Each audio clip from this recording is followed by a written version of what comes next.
साथियों, वक्फ के नाम पर लाखों हेक्टेयर जमीन पूरे देश में है। इस जमीन, इस प्रॉपर्टी से गरीब का, बेसहारा महिलाओं बच्चों का भला होना चाहिए था। और आज ईमानदारी से उसका उपयोग हुआ होता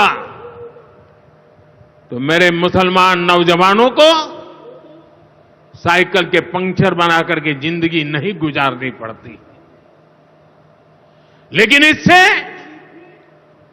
मुट्ठी भर भू माफिया का कोई भला हुआ। पसमानदा मुस्लिम इस समाज को कोई फायदा नहीं हुआ।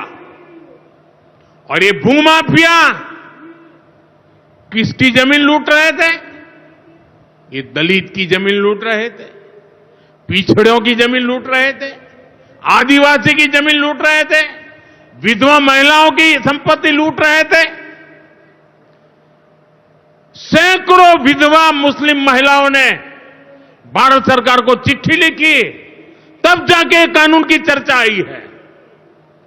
वक्फ कानून में बदलाव के बाद अब ये गरीबों से जो लूटा जा रहा है वो बंद होने वाला है।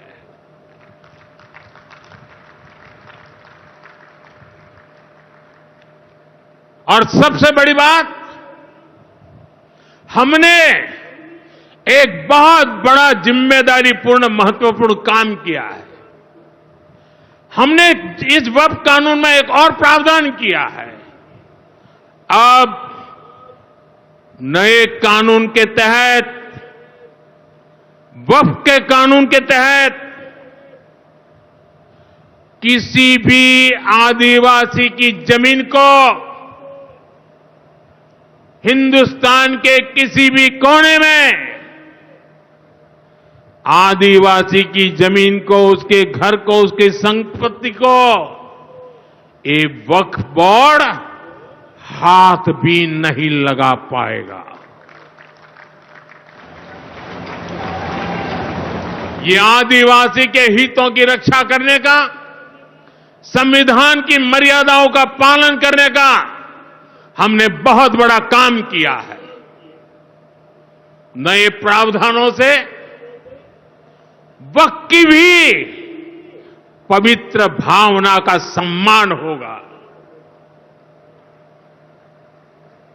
मुस्लिम समाज के गरीब और पसमानदा परिवारों, मुस्लिम महिलाओं, खास करके मुस्लिम विधवाओं को, मुस्लिम बच्चों को उनका हक भी मिलेगा और भविष्य में उनका हक सुरक्षित रहेगा।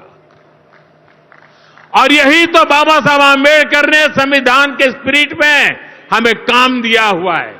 यही असल स्पिरिट है, यही असली सामाजिक न्याय है।